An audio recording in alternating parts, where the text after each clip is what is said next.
ప్రముఖ సినీ నటి రమ్యశ్రీ మీద అతని సోదరుడి మీద సంధ్యా కన్వెన్షన్ యజమాని శ్రీధర్రావు దాడి చేసినట్లుగా కొన్ని వార్తలు వస్తున్న నేపథ్యంలో ఆ దాడికి కారణం ఏంటనేది పూర్తి స్థాయిలో మనం విశ్లేషణ చేసుకుందాం. ప్రస్తుతం మనతో పాటున్నారు ప్రముఖ సామాజికవేత్త, ప్రముఖ రాజకీయ విశ్లేషకులు కృష్ణకుమారి గారు. మేడంతో మాట్లాడు. మేడం నమస్తే. మేడం రమ్యశ్రీ మీద ఆవిడ సోదరుడి మీద శ్రీధర్రావు దాడి చేసినట్టుగా కొన్ని వార్తలు వస్తున్నాయి. అసలు ఏంటి మేడం ఆ దాడికి కారణం ఏంటి? ఇప్పుడు అక్కడ గచ్చిబౌలిలో శ్రీధర్రావుకి సంధ్యా కన్వెన్షన్ సెంటర్ ఉంది. అలాగే ఆ చుట్టుపక్కల కొన్ని ల్యాండ్స్ అతను ఎక్వైర్ చేసుకుంటున్నాడు. ఓకే. ఎక్వైర్ చేసుకునే ప్రాసెస్లో ఆయనకున్న ల్యాండ్కి పక్కనే FCI కోఆపరేటివ్ సొసైటీ, అంటే food corporation of India cooperative society వాళ్ళ ప్లాట్లు కూడా ఉన్నాయి. ఓకే. అయితే ఆయన ఉద్దేశం ఏంటి అంటే ఆయనకి ఒక పక్క నుంచి ఒక పక్క వరకు, పల్లెటూరులో చెప్తారే కనుచూపు మేర వరకు నాదే ల్యాండ్ అని చెప్పి, పొలం నాదే అని చెప్తారే, ఆ విధంగా ఆయనకి ఆ మొత్తం ఆయన చేతి కిందకి రావాలి అనే ఉద్దేశం ఆయనకుంది. కరెక్ట్గా Gachibowli police station, DCP office, దాని ఆపోజిట్లోనే ఈ తతంగం అంతా జరుగుతూ ఉంటుంది.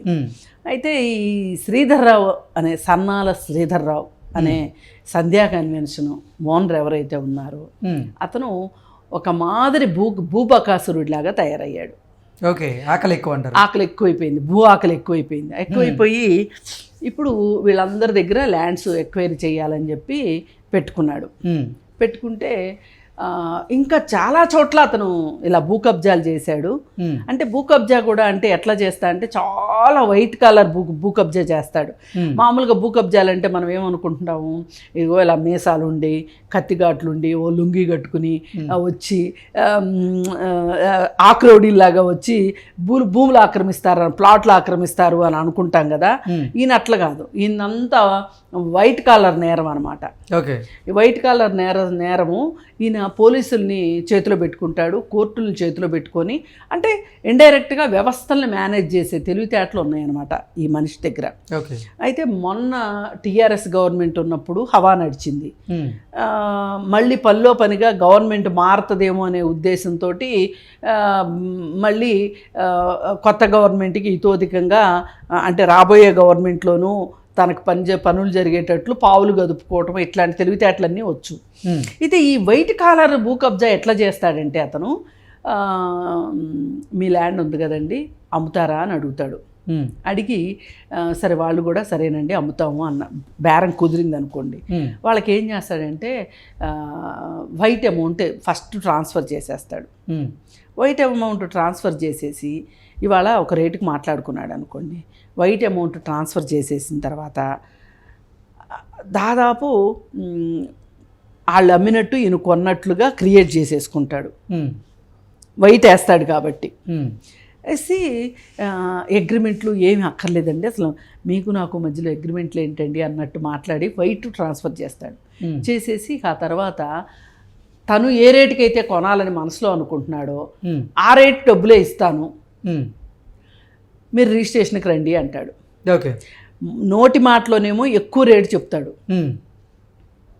రిజిస్ట్రేషన్కి వెళ్ళిన తర్వాత ఏమో మాట మారుస్తాడు. రిజిస్ట్రేషన్ దగ్గరికి వచ్చేసరికి వైట్ ఆల్రెడీ వేసి ఉంటాడు కదా. ఒక్కవేళ వాళ్ళు రాలేదనుకోండి రిజిస్ట్రేషన్కి, వాళ్ళ మీద ఏం చేస్తాడంటే వైట్ తీసుకుని నా దగ్గర నుంచి బేరం కుదుర్చుకుని ఇప్పుడు రిజిస్ట్రేషన్కి రావట్లేదని వాళ్ళ మీద కేసులు పెడతాడు. అలా కేసులు పెట్టి ఒక ఆమె ఎవరో కాదండి, చెప్తే సిగ్గుపోతుంది, దేశం సిగ్గుపోద్ది, మేజర్గా పనిచేసి సైన్యంలో మేజర్గా పనిచేసిన ఆయన ఢిల్లీలో ఆయన వైఫ్ని ఆయన కూతుర్ని ఇద్దరిని జైల్లో పెట్టించాడు. ఓకే. గచ్చిబౌలి పోలీస్ స్టేషను అండ పెట్టుకుని ఆ అండతోటి వాళ్ళు వెళ్తేనేమో కంప్లైంట్ తీసుకోరు, ఈమె మీదేమో చీటింగ్ కేసు పెట్టారు తల్లి కూతురు మీద. ఓకే. ఆయనేమో చనిపోయారు, మేజర్ జనరల్ చౌదరి అని చెప్పి ఆయన చనిపోయారు. ఆయన క్యాడర్ కరెక్ట్గా నాకు తెలియదు కానీ ఏదైనా చాలా పెద్ద ర్యాంకు. ఆయన చనిపోయారు. వాళ్ళకి ఇక్కడ ప్లాట్ ఉంది, ఈ ప్లాట్ మీద ఇతను కన్నుబడింది. ఈ ప్లాట్ని సొంతం చేసుకోవాలని ఆవిడ అకౌంట్లో 4 కోట్లు ట్రాన్స్ఫర్ చేసేసాడు. ట్రాన్స్ఫర్ చేసేసి ఏం చేశాడు, ఆమెకి సంబంధం లేకుండా కోర్టు నుంచి ఒక ఆర్డర్ తీసుకొచ్చాడు. ఏమనంటే ఆమె బ్యాంక్ అకౌంట్లు సీజ్ చేయమని ఆర్డర్ తీసుకొచ్చాడు. తీసుకొచ్చేసి బ్యాంక్ అకౌంట్ సీజ్ చేసేసాడు. ఎందుకు బ్యాంక్ అకౌంట్లు సీజ్ చేయించాడు అంటే మళ్ళీ తిరిగి కొట్టిద్దనా? తిరిగి కొట్టిద్దని ఒకటి, ఈ జరిగిన అన్యాయాన్ని అర్థం చేసుకుని ఆవిడ లాయర్ల దగ్గరికి వెళ్ళడము, పోలీస్ స్టేషన్కి వెళ్ళటము, కేసు కోసం ప్రయత్నించకుండా ఉండాలి అంటే ఆవిడ ఆర్థిక మూలాల మీద దెబ్బ కొట్టాలి. ఎంత కుటిలమైన తెలివితేటలో ఆలోచించండి. ఇది అయిపోయిన తర్వాత ఇంకా ఆవిడ మీద చీటింగ్ కేసు పెట్టాడు. ల్యాండ్ అమ్ముతానని చెప్పి ల్యాండ్ అమ్మట్లేదు అని చెప్పి చీటింగ్ కేసు పెట్టాడు. నేను క్యాష్ ఇచ్చాను ఆవిడకి, ఇదేమో వైటు, మిగతా బ్లాక్ ఏమో క్యాష్ ఇచ్చాను అని. ఆ క్యాష్ రిసిప్ట్ లేదు, ఏమీ లేకపోయినా కానీ మరి ఇక్కడ పోలీస్ ఎట్లా కేసు బుక్ చేశాడో తెలీదు. కోర్టు ఎట్లా ఆవిడకి 10 రోజులు చెంచల్గూడ జైల్లో పెట్టారు ఆవిడ కూతుర్ని. ఇప్పుడు ఆవిడకి నన్ను నా కూతుర్ని జైల్లో పెట్టారు అనే ఒక మనోవ్యతతోటి ఆవిడ ఆరోగ్యం పాడైపోయింది. అయితే అయినప్పటికీ కూడా ఆవిడ అందరూ శ్రేయోభిలాషులు అందరూ ఏం చెప్తున్నారంటే, ఎందుకు అతనితోటి గొడవ, అతను చాలా బలవంతుడు, అతనికి అమ్మేసేయి రాదా అని. అయితే ఇంత చేసిన తర్వాత అతనికే నేను అమ్మితే నా ఇజ్జత్ ఏం గాను అని చెప్పి ఆవిడ అమ్మకోకుండా ఉంది. అయితే ఇప్పుడు ఆవిడ స్థలం ఎక్కడుందో కూడా ఆనుమాలు లేకోకుండా రాళ్ళు మట్టి తీసుకొచ్చి ఆవిడ స్థలంలో పోసేశాడు. ఆవిడని ఇప్పటికి 5 సార్లు 6 సార్లు దగ్గర కాంపౌండ్ వాళ్ళు కట్టుకోకుండా చేశాడు. ఆవిడ 4 సంవత్సరాల క్రితం జిహెచ్ఎంసీ వాళ్ళ దగ్గర ప్లాన్ అప్రూవల్ కోసం అప్లై చేసుకుని ఫీజు కూడా కట్టేసింది 4 సంవత్సరాల క్రితం. అంతకుముందు ఎల్ఆర్ఎస్ తీసుకుంది, ఇంకేదో టెక్నికల్ ఇవి కూడా క్లియర్ చేసుకుంటానికి దానికి ఒక 5-6 లక్షలు ఖర్చు పెట్టింది. ఇంత డబ్బులు ఆవిడ ఖర్చు పెట్టుకొని ఆవిడ బిల్డింగ్ కట్టుకోనివ్వకుండా కనీసం ఆవిడని కాంపౌండ్ వాళ్ళు కట్టుకోనివ్వట్లా ఈ రోజుకి. ఇక చివరికి మొన్న ఇసిగిపోయి ఇప్పుడు రోడ్లన్నింటినీ కొన్ని ప్లాట్లు కొన్నాడు, కొన్ని ప్లాట్లు కొనని వాళ్ళకి రోడ్డు ఉండాలి కదా. అవును, ఆ రోడ్లు లేకుండా చేసేసాడని చాలామంది వెళ్ళి హైడ్రాకి కంప్లైంట్ చేశారు. హైడ్రాకి కంప్లైంట్ చేస్తే రంగనాథ్ గారు అయితే మాట ఇచ్చారంట ఈవిడికి, మీరేం పర్వాలేదు, మేము మనుషులు పంపిస్తాము, మీరు దగ్గరుండి మీరు కొలతలు వేయించుకోండి అని చెప్పి మీ ప్లాట్ మీరు డిమార్కేషన్ చేయించుకోండి అని చెప్పారంట. చెప్తే ఆవిడ ఆ ధైర్యంతో వచ్చి కానీ రంగనాథ్ గారు మాటిస్తారు కానీ రంగనాథ్ గారు కిందోళ్ళు ఒబే చేస్తారని గ్యారంటీ ఏంటి? ఇతని కొన్న అంగబలం అర్ధబలానికి. ఇప్పుడు ఇంత చేసినోడు అవును పోనీ నా 4 కోట్లు ఆవిడ ఎంజాయ్ చేస్తుంది అని చెప్పి లాయర్ల చేత సుప్రీంకోర్టు దాకా వెళ్ళింది ఈ కేసు. ఆవిడే ఏం వదలట్లా. అయితే 4 కోట్లు తీసుకుంది అంటారు. మరి అకౌంట్ సీజ్ చేసిన తర్వాత ఆమె ఎట్లా తీసుకున్నట్టు అవుతుంది? పైగా ఆమె ఎంజాయ్ చేసేస్తుంది 4 కోట్లు, నా క్లయింట్ 4 కోట్లు ఎంజాయ్ చేస్తుంది అంటే నువ్వే ఓ పక్కన ఫ్రీజ్ చేయించావు అకౌంట్లు. మళ్ళీ ఎట్లా ఎంజాయ్ చేస్తుంది? ఫ్రీజ్ అయిన అకౌంట్లో డబ్బులు ఎట్లా ఎంజాయ్ చేస్తుంది ఆవిడ అకౌంట్ని ఆవిడని అసలు వాడుకోనికుండా చేసి ఆ 4 కోట్లు ఆమె వాడేసేసుకుని విత్డ్రా చేసేసుకుని అప్పుడు ఆవిడ నీకు రిజిస్ట్రేషన్కి రాకపోతే నువ్వు కేసు పెట్టిన అర్థం ఉంది. కానీ ఇలా సంధ్యా కన్వెన్షన్ శ్రీధర్ రావు చేసే పనులు ఇవి.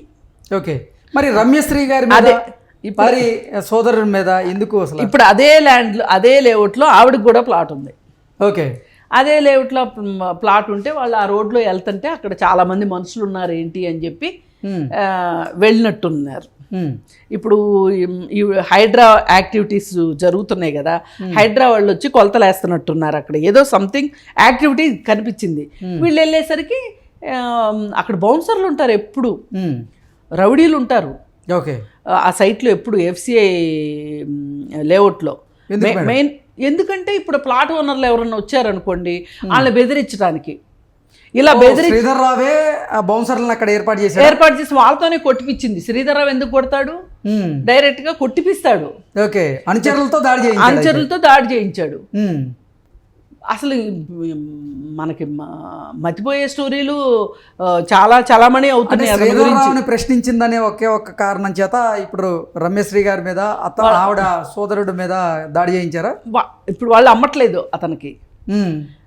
అమ్మితే ఓ పెద్ద కాంప్లెక్స్ కట్టాలని. మొన్న అనాథరైజ్డ్ కన్స్ట్రక్షన్స్ కొన్ని చేశాడు అని చెప్పి హైదరాబాద్ వచ్చి కూలగొట్టి వెళ్ళారు. అదొక గొడవ. మళ్ళీ ఈవిడికి ఇప్పుడు నేను చెప్పిన ఆవిడకి, ఢిల్లీ ఆవిడకి నువ్వు కాంపౌండ్ వాల్ వేసుకోమని చెప్పారు. హైడ్రా చెప్పింది, ఈమె కాంపౌండ్ వాల్ వేసుకుంటానికి సిద్ధమైంది. మరి నేను ఒక్కదాన్నే సైట్ దగ్గరికి వెళ్ళాలంటే నాకు భయం వేస్తుంది. మళ్ళీ మధ్యలో ఇంకోటి ఏంటి, ఒకసారి ఈవిడ మనుషుల్ని పెట్టి కాంపౌండ్ వాల్ అది వేయించుకోవాలని చెప్పి వెళ్తే అక్కడికి వాళ్ళ అనుచరులు వచ్చారు. వస్తే ఈవిడికి వాళ్ళకి గొడవ జరిగింది. ఈవిడ మీద SC/ST అట్రాసిటీస్ కేసు పెట్టడానికి ప్రయత్నం చేసి ఇట్లా ఎట్లా దొరికితే అట్లా వాళ్ళు తల్లి కూతురు పాపం ప్రాణం బిక్క చచ్చిపోయి ఇతను అరెస్ట్ చేయించబోతున్నాడు, నాన్ బెయిలబుల్ అరెస్ట్ వారెంట్ తీసుకొచ్చాడని తెలిసి వాళ్ళు దాక్కుని చేస్తే చివరికి ఎట్లయితేనేమో మొత్తానికి దొరికారు. చెంచల్గూడ జైల్లో ఉన్నారు. ఇప్పుడు ఆవిడ అదే నాతో మాట్లాడుతూ అంటారు. ఎందుకంటే నాకు ఇంత ఇదిగా ఎలా తెలిసిందంటే, ఆవిడ అసలు ఫస్ట్ నన్ను అక్కడ కాంపౌండ్ వాల్ వేయించి పెట్టడానికి హెల్ప్ చేయమని అడిగింది. మాకెట్లాగో డిస్టెంట్ రిలేటివ్ అనమాట. అడిగితే సరేలే చేద్దాము అని అనుకున్నాను. ఈలోపు నాకేం చెప్పిందంటే, ఏం అక్కర్లేదులేమ్మా, శ్రీధర్రావు కొనేసుకున్నాడు మన దగ్గర నుంచి, మంచి రేటే ఇచ్చాడు, నేను చాలా హ్యాపీగా ఉన్నాను అని చెప్పింది. 500 గజాల స్థలం అనమాట. ఓకే. అయితే జరిగింది ఇది. అంటే ఇప్పుడు ఈ రమేశ్రీ వాళ్ళ బ్రదర్ని కొట్టడం వెనకమాల కూడా కారణం ఏంటంటే, వాళ్ళు అతనికి సహకరించట్లేదు కాబట్టి. అంటే ఆయన కన్ను పడింది అంటే అది అమ్మాల్సిందే ఖచ్చితంగా. ఓకే.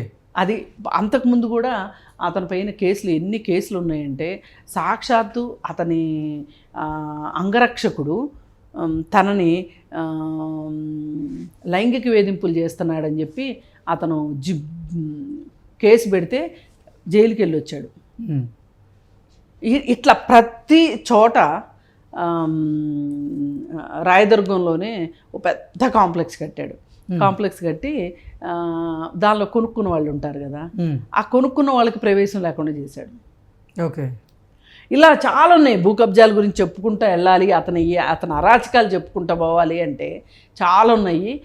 ఏది ఏమైనప్పటికీ ఎవరి ఆస్తి వాళ్ళకి, దానిపైన వాళ్ళకి సర్వ హక్కులు ఉంటాయి. అమ్మాలనుకుంటే అమ్ముతారు, అమ్మొద్దు ఉంచుకుందాం అనుకుంటే ఉంచుకుంటారు. కానీ ఈ దౌర్జన్యం చేయటము, ఈ దౌర్జన్యం చేసే వాళ్ళకి పోలీసులు వంతబాడటం అనేది చాలా దుర్మార్గం. నిన్న కూడా హైకోర్టులో విజయసేన రెడ్డి గారు అనుకుంటా పిచ్చ తిట్లు తిట్టారు పోలీసుల్ని. మిమ్మల్ని అసలు సివిల్ వివాదాల జోలికి వెళ్ళొద్దు అని చెప్తే మీరు ఎందుకు సివిల్ వివాదాల జోలికి వెళ్తున్నారు? మీ పని ఏంటి? మీరు కంప్లైంట్ తీసుకోవటం, ఫార్వర్డ్ చేయటం, మీరు ఛార్జ్ షీట్ వేసి కోర్టుకి సబ్మిట్ చేయటమే మీ పని. మీరు ఎందుకు అసలు సివిల్ వివాదాల్లో జోక్యం చేసుకుంటున్నారు? ఎర్రటి ఎండలో పోలీస్ స్టేషన్కి వచ్చిన వాడికి మంచినీళ్ళు ఇమ్మంటాం మీకు తెలియదు, కానీ మీరు ఇంకెప్పుడు నేర్చుకుంటారు అని చెప్పి పోలీసుల్ని విపరీతంగా తిట్టి వాళ్ళపైన మేము శాఖాపరమైన చర్యలు తీసుకోమని చెప్తున్నాము అని చెప్పారు. అయితే అంటే కోర్టులు ఇట్లా తిట్టినా, మీడియాలో ఎన్ని తిట్లు తిట్టినా, జనాలు తిట్టినా, వీళ్ళు మాత్రం వాళ్ళ తీరు మార్చుకోవట్లా. పోలీసులు మార్చుకోవట్లా, శ్రీధర్రావు లాంటి వాళ్ళు మారట్లా. ఓకే. ఏదేమైనా కఠినమైన చర్యలు తీసుకోవాలి. ఇప్పుడు రమ్యశ్రీ వాళ్ళు కూడా చాలా గట్టిగా పోరాటం చేస్తున్నారని అర్థమైంది దీన్ని బట్టి. ఓకే. వాళ్ళ శ్రీధర్రావు పైన అయితే కఠిన చర్యలు తీసుకోవాలని పౌర సమాజం తరఫున కోరుకుందాం. Okay madam, thank you so much. Thank you.